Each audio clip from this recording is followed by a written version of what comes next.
আল্লাহর নবী ঘোষণা দিলেন, সাহাবীরা, আমি মুহাম্মদ মানুষকে দূরে সরানোর জন্য আসি নাই, কারো বিরুদ্ধে অ্যাকশন নেওয়ার জন্য আসি নাই। সবাই আমরা ভাই ভাই হয়ে মদিনায় থাকবো। আল্লাহর নবী ঘোষণা দিলেন, আমরা সকলে মিলে মদিনার ভিতরে এখন দক্ষিণ দিকে আমরা প্রথম কিবলা বাইতুল মুকাদ্দাসের দিকে, আমরা ইহুদি খ্রিস্টান মুসলমান সবাই একাকার হয়ে আমরা বাইতুল মুকাদ্দাস তথা উত্তর দিকে ফিরে নামাজ আদায় করব। জোরে জোরে কোন সুবহানাল্লাহ। এটা সাম্প্রদায়িক সম্প্রীতি রক্ষা করার জ্বলন্ত এক নম্বরের দৃষ্টান্ত, যেটা কায়েম করেছেন নবী মুহাম্মদুর রাসূলুল্লাহ সাল্লাল্লাহু আলাইহি। এরপরে নবী আমার চিন্তা করলেন, বিভিন্ন ধর্মের লোকেরা থাকে, এখানে হট্টগোল হতে পারে, গ্যাঞ্জাম হতে পারে, কেমনে শান্তি প্রতিষ্ঠা করা যায়। আল্লাহর নবী 47টা আইন চালু করলেন, একটার দুইটা নয়, বিশ্বনবী 47টা আইন পাশ করলেন। এই 47টা আইনকেই বলা হয় মদিনা সনদ। নবীজি মদিনা সনদ কায়েম করলেন যে আমার এই মদিনার দেশটা, এই শহরটা কেমনে চলবে, কোন নীতিতে চলবে।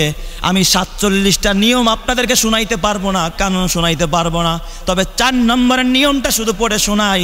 আল্লাহর নবী 4 নম্বরে লেখছে, শোনো, আমার এই মদিনার ভিতরে মুসলমান তাদের ধর্ম পালনের বেলায় স্বাধীন, ইহুদিরা তাদের ধর্ম পালনের বেলায় স্বাধীন, খ্রিস্টানরা তাদের ধর্ম পালনের বেলায় স্বাধীন, হিন্দুরা তাদের ধর্ম পালনের বেলায় স্বাধীন।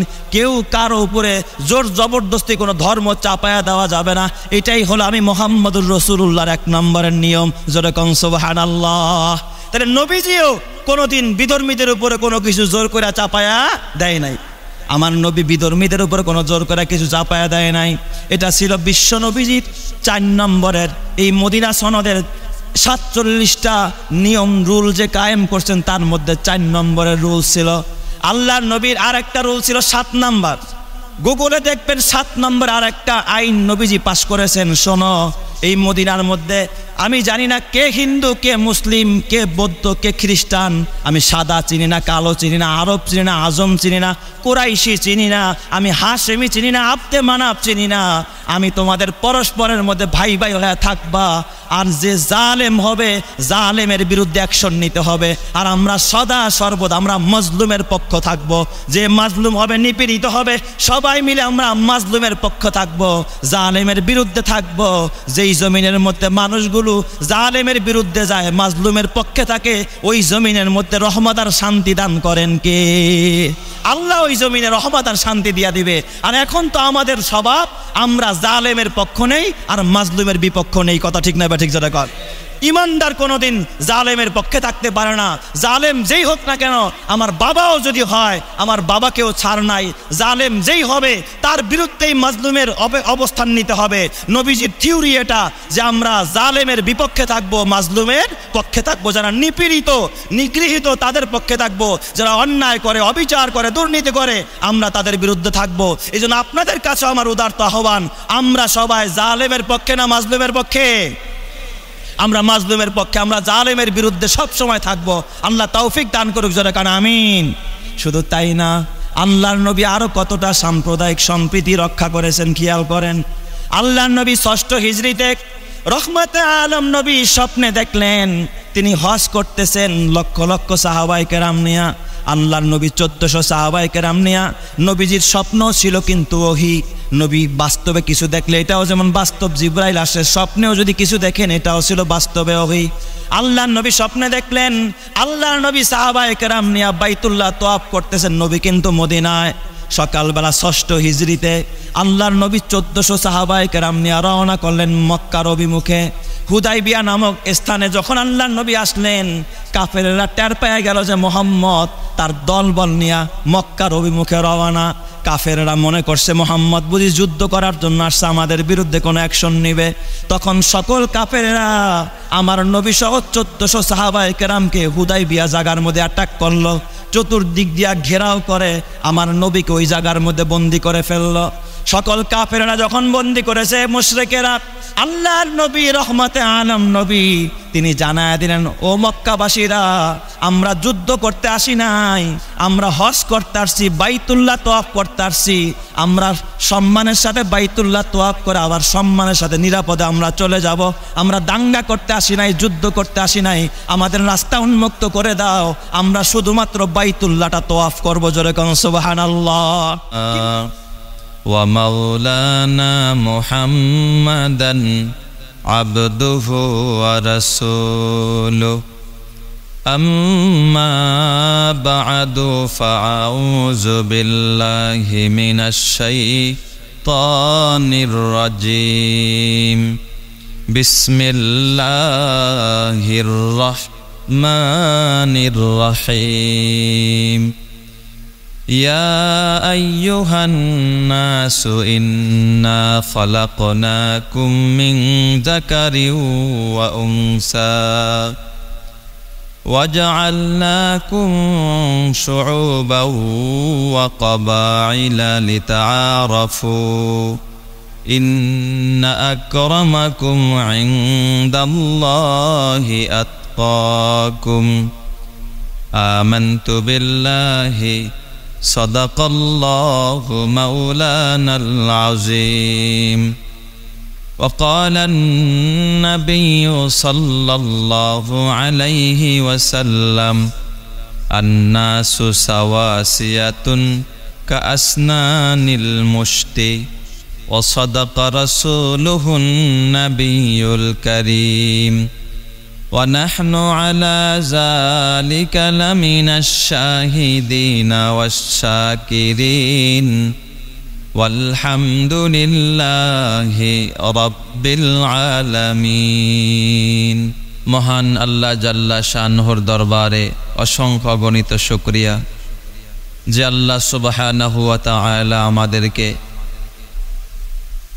পবিত্র জুমার দিন আল্লাহর ঘর মসজিদে সকল কর্মব্যস্ততাকে উপেক্ষা করে রবের গোলামি করার উদ্দেশ্যে আল্লাহর ঘরে আমাদেরকে একত্রিত করে দিয়েছেন।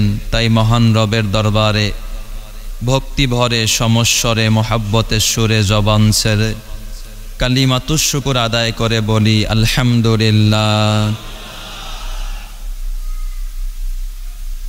পবিত্র কোরআনুল কারীমে সূরা হুজুরাতের 13 নম্বর আয়াতে কারিমার অংশ বিশেষ তেলাওয়াত করেছি। এই আয়াতের মধ্যে আল্লাহ সুবহানাহু ওয়া তাআলা ইরশাদ করেন, ইয়া আইয়ুহান নাস, হে লোক সকল, ইন্না খালাকনাকুম মিন যাকারি ওয়া উনসা, আমি তোমাদেরকে তৈরি করেছি, সৃষ্টি করেছি একজন পুরুষ এবং একজন নারী থেকে। এই পৃথিবীতে যত মানুষ আছে সকল মানুষকে আল্লাহ তাআলা একজন পুরুষ এবং একজন নারী থেকে তৈরি করেছেন, হযরতে আদম আলাইহিস সালাম এবং মা হাওয়া। এরপর আল্লাহ তাআলা বলেন ওয়াজআলনাকুম শুউবাও ওয়া কবাইলা, এরপর আমি তোমাদেরকে বিভিন্ন জাতিতে, বিভিন্ন গোষ্ঠীতে, বিভিন্ন গোত্রে আমি বিভক্ত করেছি। কেউ মুসলিম, কেউ হিন্দু, কেউ বৌদ্ধ, কেউ খ্রিস্টান, এই যে বিভিন্ন জাতি। মুসলমানদের জাতীয়তা একরকম, হিন্দুদের জাতীয়তা ভিন্ন রকম। তো বিভিন্ন জাতিতে আবার এই জাতি এবং গোষ্ঠীর মাঝে আল্লাহ তাআলা বিভিন্ন গোষ্ঠী আকারে, গোত্র আকারে, কেউ মোরল বংশের, কেউ মোল্লা বংশের, কেউ চকিদার, কেউ শিকদার, কেউ দফাদার, কেউ বিভিন্ন বংশের। তাহলে এই যে মানুষকে আল্লাহ তাআলা একজন নারী একজন পুরুষ থেকে তৈরি করে বিভিন্ন গোত্রে এবং বিভিন্ন দলে, বিভিন্ন জাতিতে যিনি বিভক্ত করেছেন তিনি কে? আল্লাহ। কেন তৈরি করেছেন বিভিন্ন জাতিতে, বিভিন্ন গোত্রে? লিতাআরাফু, যাতে করে তোমরা একে অপরকে চিনতে পারো, জানতে পারো। মুসলমান জাতি যারা, তাদেরও আদি পিতা আদম এবং হাওয়া। হিন্দু জাতি যারা, তাদেরও আদি পিতাকে বলেন তো আদম হাওয়া, তারাও আদম সন্তান। নাকি হিন্দুরা অন্য কারো সন্তান? মুসলমান এই জাতির যেমন আদি পিতা আদম আলাইহিস সালাম, আদি মাতা মা হাওয়া, ঠিক হিন্দু জাতিদেরও আদি পিতাকে আদম আলাইহিস সালাম, তাদেরও আদি মাতাকে মা হাওয়া। খ্রিস্টান জাতি যারা আছে তাদেরও আদি মাতা আদম, আদি পিতা হযরতে আদম, আদি মাতা হযরতে মা হাওয়া। ঠিক ইহুদি যারা, তাদেরও আদি পিতা হযরতে আদম, আদি মাতা হযরতে মা হাওয়া। এই কথাটা আল্লাহ তাআলা সূরা হুজুরাতের 13 নম্বর আয়াতে বুঝাইতে চেয়েছেন যে ইন্না খলাকনাকুম মিন যাকারিন ওয়া উনসা, আমি তোমাদেরকে তৈরি করেছি একজন পুরুষ একজন নারী থেকে। তার মানে তোমাদের সকল মানুষের আদি পিতা এবং আদি মাতা কয়জন? একজন। এরপরে আমি তোমাদেরকে বিভিন্ন জাতিতে বিভিন্ন গোষ্ঠীতে আমি তোমাদেরকে বিভক্ত করেছি। কেউ হিন্দু, কেউ মুসলিম, কেউ মুশরিক, কেউ পৌত্তলিক, কেউ সাদা, কেউ কালো। আমি আল্লাহ বিভিন্ন গোত্রে তোমাদেরকে বিভক্ত করেছি, লিতাআরাফু, যেন একে অপরকে চিনতে পারো। তবে শুনে রাখো, আমি কিন্তু তোমাদের সম্মান, তোমাদের ইজ্জত আর তোমাদের মর্যাদা গোত্রের ভিত্তিতে দিব না, দেশের ভিত্তিতে দিব না। কে আরবি, কে আজমি, এটা আমি দেখবো না। কে আমেরিকান, কে বাংলাদেশি, কে পাকিস্তানি, কে ভারতী, কে ইন্ডিয়ান, কে চাইনিজ, কে জাপান আর জার্মানি, এইভাবে আমি তোমাদেরকে মর্যাদায় ভূষিত করব না। আমি তোমাদেরকে মর্যাদায় ভূষিত করব, সেটা হলো একটাই মাত্র ভিত্তি, ইন্না আকরামাকুম ইনদাল্লাহি আতকাকুম। তোমাদের মধ্যে যে বেশি আল্লাহকে ভয় করবে, যার ভিতরে তাকওয়া যত বেশি, আমি আল্লাহ জগৎবাসীর মাঝে তাকে তত বেশি সম্মানিত করে দিব। সুবহানাল্লাহ। তো সম্মানের ভিত্তি, ইজ্জতের ভিত্তি বা ফাউন্ডার বা ফাউন্ডেশন, এটা গোত্রের আকারে নয়, এটা জাতির আকারে নয়। এই সম্মান আল্লাহ তাআলা দিয়েছেন শুধুমাত্র তাকওয়ার ভিত্তিতে। যেরকম সুবহানাল্লাহ। এই জন্য যার তাকওয়া যত বেশি হবে এই জমিনে সে তত বেশি দামি হবে। যদি তাকওয়া ভিত্তিক ইজ্জতের ফাউন্ডেশন না হইতো, তাহলে বেলালদের ইজ্জত এই জমিনে থাকতো না। কারণ বেলাল ছিল হাবশী গোলাম। আবু বকরদের ইজ্জত এই জমিনে থাকতো না, হযরত ওমরদের ইজ্জত এই জমিনে থাকতো না। আল্লাহ তাআলা এই জন্য একজন মুচি বংশের লোকও যদি তার সম্মান বেড়ে যায়, কি কারণে? যদি তার ভিতরে আল্লাহ তাআলার ভয় থাকে, তাকওয়া থাকে। আবার অনেক সময় দেখা গেছে অনেক সৈয়দ বংশের মানুষ, হাই কোয়ালিটির বংশের, কিন্তু তার ইজ্জত আর সম্মান একেবারে ধুলায় মিশ্রিত হয়ে গেছে। এই রকমের তো আমাদের চোখের সামনে আমরা অহরহ দেখতে পাই, ঠিক না ব্যাঠিক? যেটা কন, তাহলে সম্মান আর ইজ্জতের মালিক কে? আল্লাহ তাআলা। সম্মান কখনো নিজের শক্তি বলে অর্জন করা যায় না, শক্তি দিয়া কামাই করা যায় না। এই সম্মান আর ইজ্জত যিনি দিতে পারেন তিনি কে? আল্লাহ। আর এই ইজ্জত আর সম্মান দিবে আল্লাহ তাআলা তাকওয়ার গুণে, খোদা ভীতির গুণে। যার ভিতরে যত তাকওয়া বেশি, খোদা ভীতি যত বেশি, তার সম্মান আর ইজ্জত আল্লাহর কাছে তত বেশি। আমরা বিভিন্ন জাতিতে বিভক্ত, বিভিন্ন গোত্রে আমরা বিভক্ত। এই কথাটা আল্লাহই বললেন কোরআনের ভিতরে। আল্লাহ কাউকে মুসলিম করেছেন, কাউকে হিন্দু করেছেন, কাউকে বৌদ্ধ করেছেন, কাউকে ইহুদি করেছেন, কাউকে আল্লাহ খ্রিস্টান করেছেন। আল্লাহ যদি চাইতেন সব মানুষকে এক ধর্মাবলম্বী করতে পারতেন কিনা? কথা বলেন, পারতেন না? আল্লাহ যদি চাইতেন সবাইকে মুসলমান করে বানাইতে পারতেন কিনা? আল্লাহ এটা করেন নাই। এটা করে নাই কেন? দুনিয়া দারুল ইমতিহান, পরীক্ষার হল। পরীক্ষার হলের ভিতরে এখানে ভালো থাকবে, মন্দ থাকবে, পাস থাকবে, ফেল থাকবে। এখানে ইচ্ছা, স্বাধীনতা দিছে যে তুমি জান্নাতে যাইতে চাইলেও যাইতে পারবা, জাহান্নামে যাইতে চাইলেও যাইতে পারবা, ভালো করতে চাইলেও করতে পারবা, মন্দ করতে চাইলেও করতে পারবা। এটা হলো স্বাধীনতা। এটা হলো কি বলেন? স্বাধীনতা। আল্লাহ তাআলা স্বাধীনতা দিয়ে দিয়েছেন। এই জন্য আল্লাহ তাআলা কাউকে জোর করে মুসলমান বানা নাই। এবং ইসলাম এটাকেই স্বীকৃতি দেয় যে অস্ত্রের মুখে কাউকে মুসলমান বানানো যাবে না। আল্লাহ কোরআন স্পষ্ট বলে দিয়েছেন, লা ইকরাহা ফিদ্দিন, দ্বীনের মধ্যে কোনো জোর জবরদস্তি নাই। যদি থাকতো তাহলে নবী মুহাম্মদুর রাসূলুল্লাহ মক্কা বিজয়ের পরে যখন বাইতুল্লাহ কাবা শরীফে ঢুকেছেন, মক্কা নগরীতে ঢুকেছেন, তখন কাবার চাবিও নবী মুহাম্মদুর রাসূলুল্লাহর হাতে। মক্কার পুরা শাসন ক্ষমতার মালিক মুহাম্মদুর রাসূলুল্লাহ। তিনি যদি ঘোষণা দিতেন মুহূর্তের ভিতরে ইসলাম কবুল করেন না, হয়তো গুলি, জীবন যাবে। সব মানুষ কিন্তু চাপের মুখে মুসলমান হতে কি হতেন? বাধ্য হতেন। কিন্তু নবীজি তখনও কোনো চাপ প্রয়োগ করেন নাই। তিনি ব্যর্থ কণ্ঠে ঘোষণা দিয়েছেন, লা ইকরাহা ফিদ্দিন, দ্বীনের মধ্যে কোনো জবরদস্তি নাই, কোনো ধরপাকড় নাই, জোরাজোরি নাই, বাধ্যবাধকতা নাই। হিন্দুরা হিন্দুদের ধর্ম পালন করবে, এই বেলায় সে স্বাধীন। মুসলিমরা মুসলমানদের ধর্ম পালন করবে, এই বেলায়ও সে স্বাধীন। মুশরিকরা মুশরিকদের ধর্ম পালন করবে, এই বেলায়ও সে স্বাধীন। কেউ কারো ধর্মের ব্যাপারে জবরদস্তি করতে পারবে না। এইটাই হলো সাম্প্রদায়িক সম্প্রীতিতে ইসলাম বিশ্বাস করে।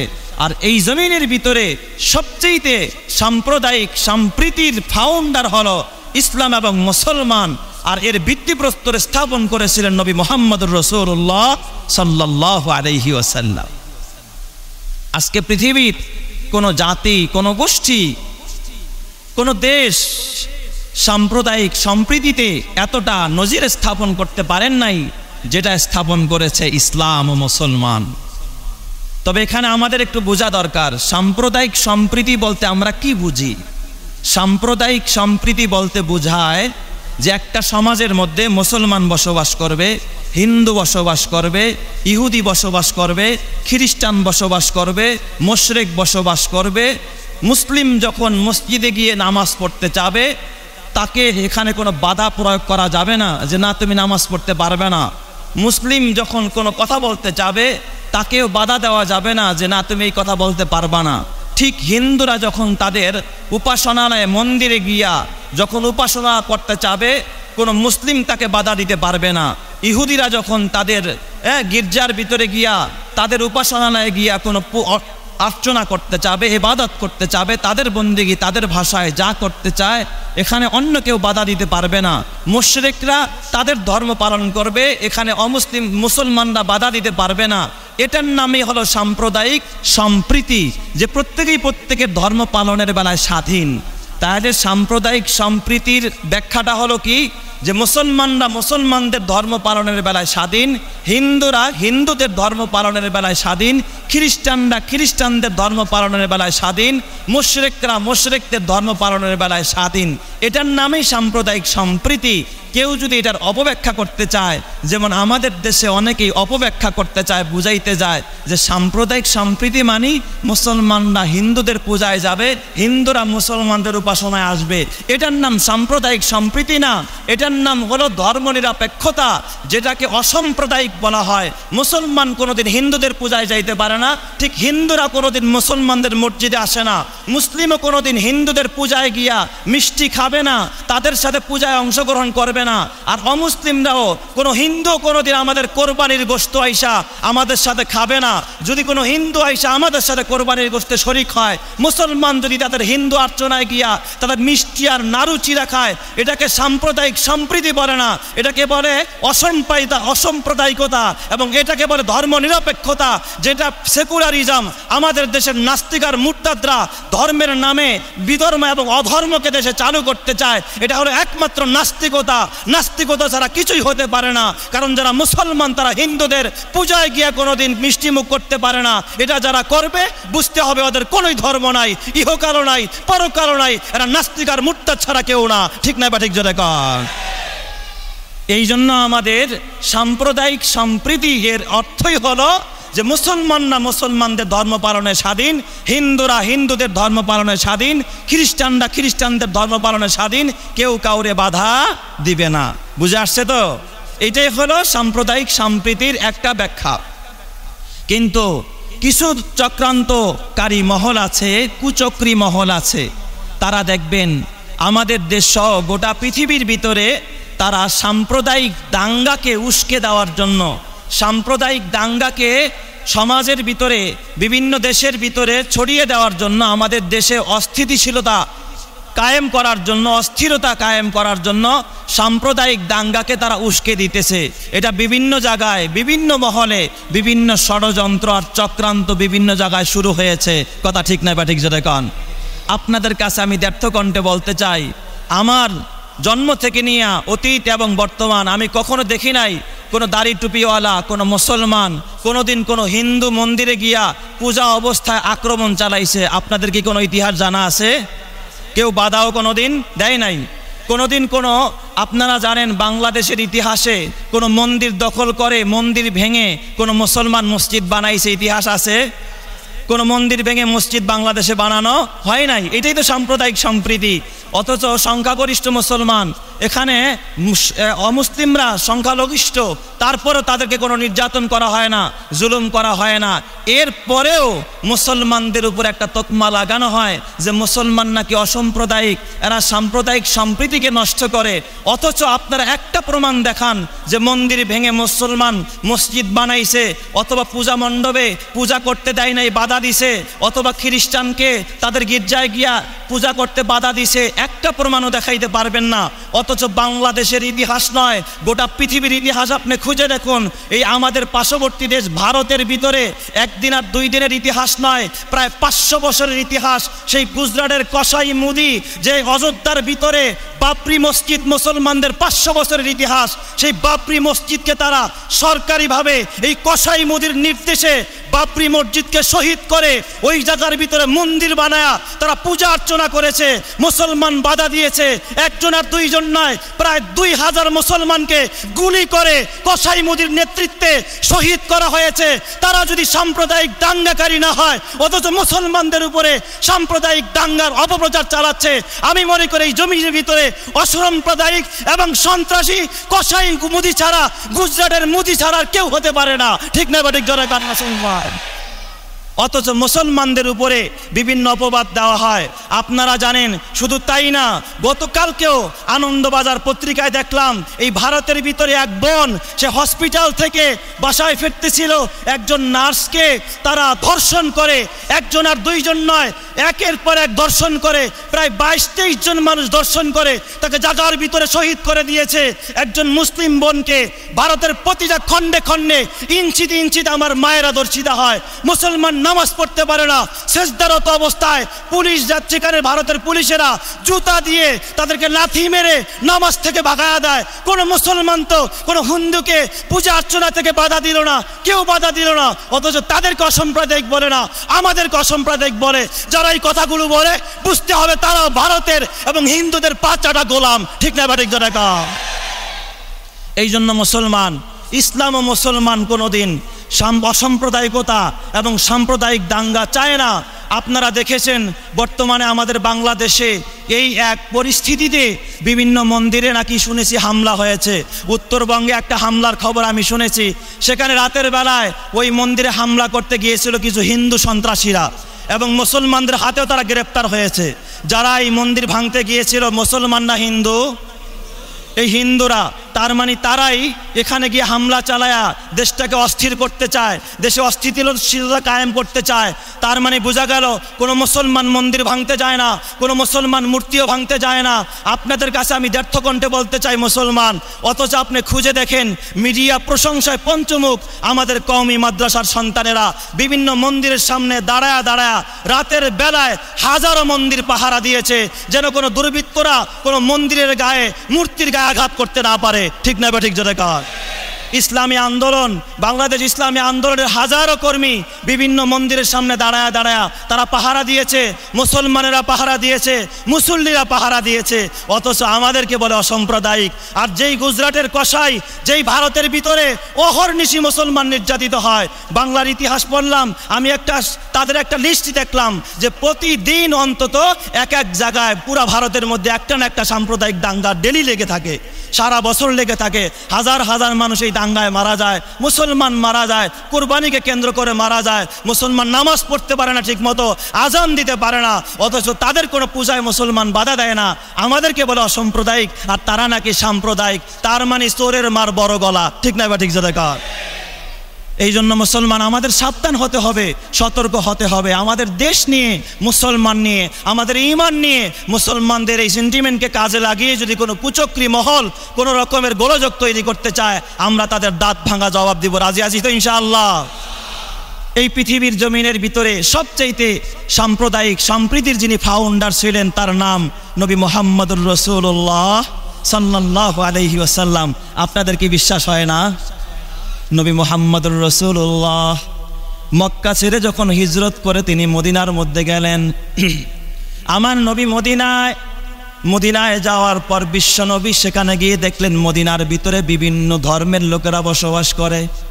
অধিকাংশ যারা বসবাসকারী তাদের ভিতরে ম্যাক্সিমাম বসবাসকারী ছিল ইহুদি। মদিনার ভিতরে নবীজি গিয়া দেখছে যত বসবাসকারী আছে তার ভিতরে বেশিরভাগ ছিল কারা? ইহুদিরা। কিছু ছিল খ্রিস্টান, কিছু ছিল পত্তলিক, কিছু ছিল মুশরিক, কিছু ছিল মূর্তির পূজারী। রহমাতে আলম নবী মদিনায় হিজরত করলেন, মুসলমানের সংখ্যা সবচেয়ে কম। আল্লাহর নবী গিয়া প্রথমে কিন্তু ইহুদিদের বিরুদ্ধে কোনো অ্যাকশন নেয় নাই, তাদের মূর্তিগুলোকে ভাঙে নাই। বিশ্ব নবী সেখানে গিয়া কোনো বিদুর্মীদের উপরে কোনো হামলা চালায় নাই। দয়ার নবী, মায়ার নবী সেখানে গিয়া দেখলেন মদিনার ইহুদিরা তারা নামাজ পড়ে উত্তর দিকে ফিরে। মুসলমানদের ইহুদিদের কিবলা ছিল বাইতুল মুকাদ্দাস, উত্তর দিকে ফিরে তারা নামাজ আদায় করতেছিল। আর তখন মুসলমানদের কিবলা ছিল দক্ষিণ দিক। ওই সময় মদিনাবাসীর জন্য দক্ষিণ দিকে কিবলা ছিল বাইতুল্লাহ। আপনারা বলেন আমার নবীর সিনার ভিতরে বাইতুল মুকাদ্দাসের মহব্বত বেশি না বাইতুল্লাহর মহব্বত বেশি? বাইতুল্লাহর মহব্বত সবচেয়ে বেশি। নবীজি মক্কায় থাকতেও কাবার দিকে ফিরে নামাজ পড়ছেন, মদিনায় গিয়া দেখে ইহুদিরা উত্তর দিকে ফিরে নামাজ পড়ে। তো নবীর কিবলা হলো দক্ষিণ দিক, আর ইহুদিদের কিবলা কোন দিক? উত্তর দিক। দেখেন আমার নবী কতটা মায়ার নবী, কতটা দয়ার নবী, কতটা সাম্প্রদায়িক সম্প্রীতিকে বজায়কারী, পরস্পরের ভিতরে বিধর্মীদের সাথে ভালোবাসা স্থাপনকারী। আল্লাহর নবী মদিনায় গিয়া যদি বলতেন, ও ইহুদিরা আজকে থেকে তোমরা আর উত্তর দিকে নামাজ পড়তে পারবা না, তোমরাও এখন আমার সাথে দক্ষিণ দিকে নামাজ পড়ো, এই হুকুম যদি জোর করে নবী চাপায় দিতে চাইতেন, পারতেন কি পারতেন না? আল্লাহর নবী জোর করে সেখানে কিছুই চাপায়া দেয় নাই। বিশ্ব নবী মদিনার ইহুদিদেরকে ডেকে বললেন, সমস্ত ইহুদিরা দক্ষিণ দিকে ফিরে নামাজ পড়ে, নবীজি উত্তর দিকে নামাজ পড়ে, নবীজির কিবলা হলো দক্ষিণ দিকে মানে বাইতুল্লাহ। আল্লাহর নবী ঘোষণা দিলেন, সাহাবীরা আমি মুহাম্মদ মানুষকে দূরে সরানোর জন্য আসি নাই, কারো বিরুদ্ধে অ্যাকশন নেওয়ার জন্য আসি নাই, সবাই আমরা ভাই ভাই হয়ে মদিনায় থাকব। আল্লাহর নবী ঘোষণা দিলেন, আমরা সকলে মিলে মদিনার ভিতরে এখন দক্ষিণ দিকে আমরা প্রথম কিবলা বাইতুল মুকাদ্দাসের দিকে, আমরা ইহুদি খ্রিস্টান মুসলমান সবাই একাকার হয়ে আমরা বাইতুল মুকাদ্দাস তথা উত্তর দিকে ফিরে নামাজ আদায় করব। জোরে জোরে কোন সুবহানাল্লাহ।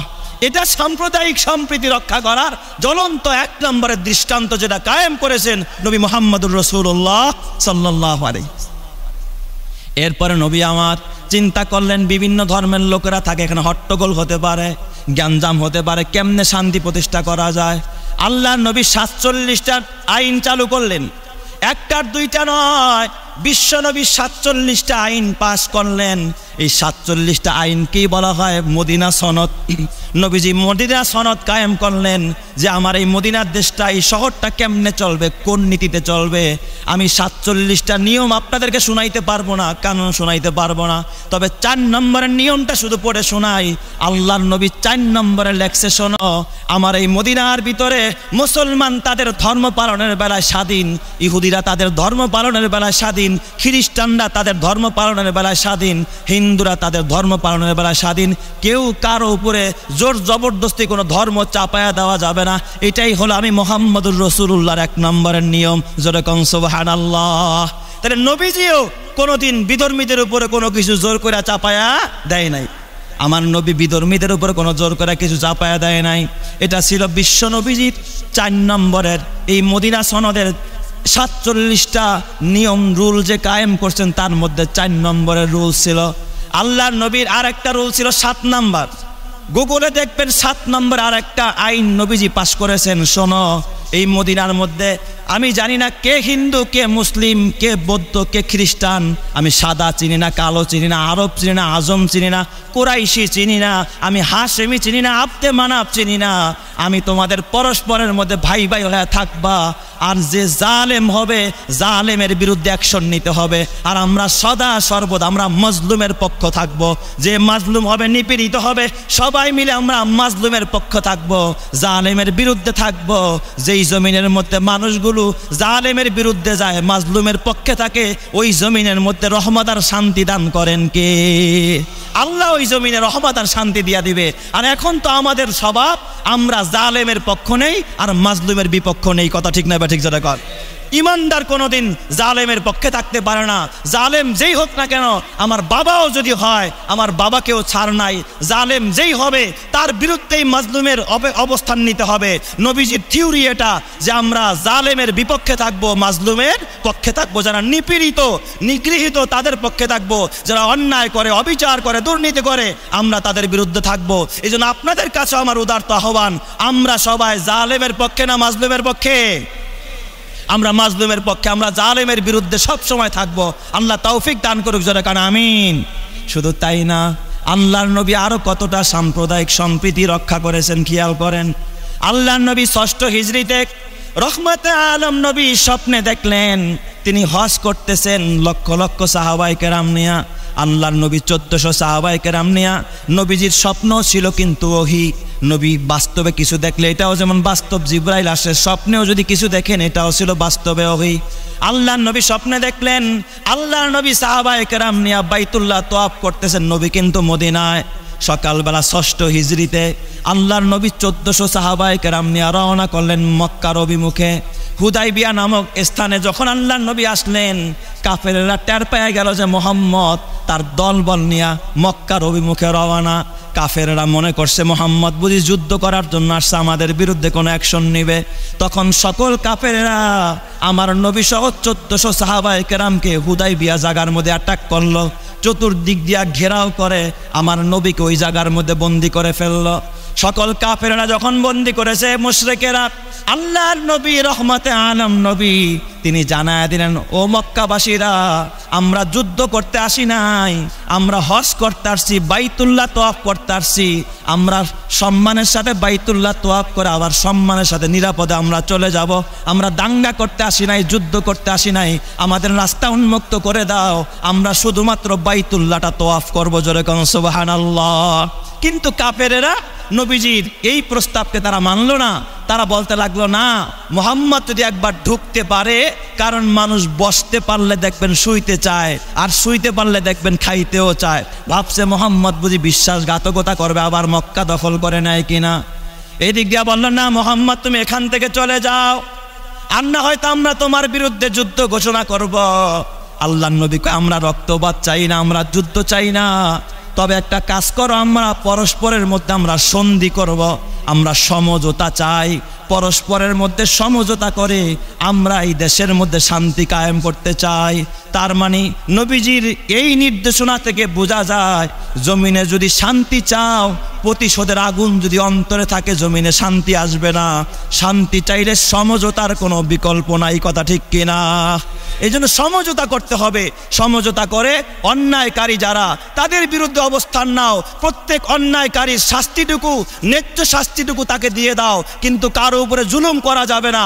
অপরাধীকে যতটুকু অপরাধ করেছে ততটুকুই সাজা দেওয়া যাবে, এর বেশি দেওয়া ইসলাম ও মুসলমান সমর্থন করতে পারে না। কিন্তু আবার যদি কোনো মাজলুম জালেমকে যদি এমনিই ছেড়ে দেওয়া হয়, তাহলে জালেমের জুলুম আরো সামনে বেড়ে যাবে, ঠিক না বে ঠিক?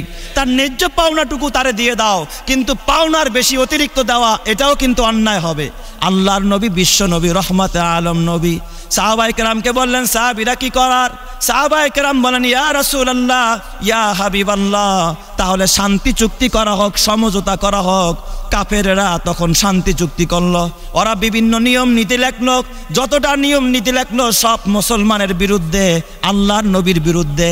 আর সেখানে নিয়ম নীতি লিখতে গিয়া সাহাবায়ে কেরামের ভিতরে একজন সাহাবী শুরুতে আমার নবীর নাম লিখতে গিয়া লেখছে মিম মুহাম্মাদির রাসূলুল্লাহ সাল্লাল্লাহু আলাইহি ওয়াসাল্লাম।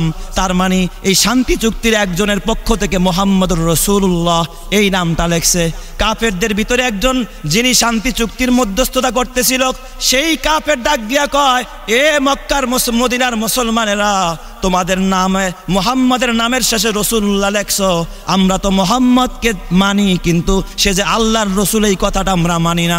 অতএব শান্তি চুক্তি থেকে তার নামের শেষে রাসূলুল্লাহ শব্দটা কেটে দাও। জোরে কন নাউজুবিল্লাহ। রাসূলুল্লাহ শব্দটা এখান থেকে কেটে দাও। আপনারা বলেন, আমার নবী আল্লাহর রাসূল, এতে কোনো সন্দেহ আছে নাকি? কারো কোনো সন্দেহ আছে? কারো কোনো সন্দেহ নাই। কয় মুহাম্মদ শুধু নাম থাকবে মুহাম্মদ ইবনে আব্দুল্লাহ, আব্দুল্লাহর পোলা মুহাম্মদ, রাসূলুল্লাহ শব্দটা থাকতে পারবে না। আল্লাহর নবী ডাক দিয়া কয়, এ হযরত আলী, আমার নামের শেষ থেকে রাসূলুল্লাহ শব্দটা কেটে দাও। আলী কয়, ইয়া রাসূলুল্লাহ, যেই কালিমার জন্য জীবন দেওয়ার জন্য প্রস্তুত আছি, যেই রাসূলের জন্য জীবন দেওয়ার জন্য প্রস্তুত, আল্লাহর নবী গো, জীবন দিয়া দিব, তারপরে মুহাম্মদের নামের শেষে রাসূলুল্লাহ কাটার মতো সাহস আমি আলীর হইতে পারে না। সুবহানাল্লাহ। আলীও সাহস পায় না। ওসমানকে ডাক দিয়া কয়, তুমি কেটে দাও। ওমরকে ডাক দিয়া কয়, ওমর কয়, ইয়া রাসূলুল্লাহ, আমিও কাটতে পারবো না। নবীজি ডাক দিয়া কয়, কোন জায়গার ভিতরে রাসূলুল্লাহ লেখা, কাগজটা আমার সামনে নিয়ে আসো। নবীজির সামনে নিয়ে আসলেন। আমার নবী নিজের হাতে রাসূলুল্লাহ শব্দটা নিজেই কেটে দিলেন। জোরে কন সুবহানাল্লাহ। তাহলে বলেন তো এই জায়গার ভিতরে আমার নবী সাম্প্রদায়িক সম্প্রীতির জ্বলন্ত দৃষ্টান্ত কায়েম করেছে, পৃথিবীর ইতিহাসে দুনিয়ার কেউ কায়েম করতে পারে নাই, ঠিক না বে ঠিক? এরপরে তারা সেখানে শর্ত দিয়েছে, মোহাম্মদ এই বছর তুমি হজে যাইতে পারবা না, পরের বছর আসবা কিন্তু কোনো অস্ত্র আনতে পারবা না, তরবারি আনতে পারবা না। ও মোহাম্মদ 3 দিনের বেশি তোমরা মক্কা অবস্থান করতে পারবা না। নবী সব শর্তগুলো মেনে নিলেন। তারা আরও শর্ত দিল, মোহাম্মদ কোনো মুসলমান যদি আমাদের মক্কায় আসে আমরা তারা কোনোদিন ফেরত দিব না, কিন্তু আমাদের মক্কার কোনো ইহুদি অথবা কোনো হিন্দু যদি মুসলমান হয়ে মদিনায় যায় তোমরা সাথে সাথে তারা ফেরত দিয়া দিবা। কি মজার শর্ত দেখছেননি? তার মানে তাদেরটা আসলে আমরা ফেরত দিয়া দিব, আমাদেরটা গেলে তারা ফেরত দিবে না। নবীজি কথাগুলো শুনতেছেন, সাহাবায়ে কেরামের রক্ত গরম। ইয়া রাসূলুল্লাহ, সব শর্ত তাদের পক্ষে আমাদের বিপক্ষে। আল্লাহর নবী কয় তোমরা মেনে নাও, আমরা শান্তি চাই, আমরা জমিনের ভিতরে বিশৃঙ্খলা চাই না, আমরা জমিনের ভিতরে শান্তি ফিরে পেতে চাই। আমরা মুসলমানরা সব ধর্মের মানুষকে নিয়ে আমরা ভাই ভাই হয়ে জমিনে থাকতে চাই। আল্লাহর নবীকে তখন জিবরাইল আমিন ডাক দিয়া কয়, ইয়া রাসূলুল্লাহ, আপনি সব মেনে নিয়েছেন, কাফেরদের সব জ্বালা যন্ত্রণা সহ্য করেছেন, আপনি জেনে নেন ইন্না ফাতাহনা লাকা ফাতাহাম মুবিনা। যেই মক্কাবাসী এতটা জুলুম আপনার উপরে করলো, ও চিরেই আমার আল্লাহ এই মক্কায় আপনাকে গোলাম বেশে ঢুকাবে না, দুর্বল বেশে ঢুকাবে না। আল্লাহ ও চিরেই বিজয়ের মালা আপনার গলায় পড়াইয়া এই মক্কায় আপনি বীরের বেশে, বিজয়ের বেশে আগামীতে ইনশাল্লাহ প্রবেশ করবেন। জোরে কও সুবহানাল্লাহ। এই জন্য মুসলমান, তুমিও যদি আল্লাহর সেই বিধান নবীর তরিকা মানতে পারো, ইমানের উপর অটল থাকতে পারো, সব জায়গার ভিতরে বিজয় দান করবেন যিনি, তিনি কে?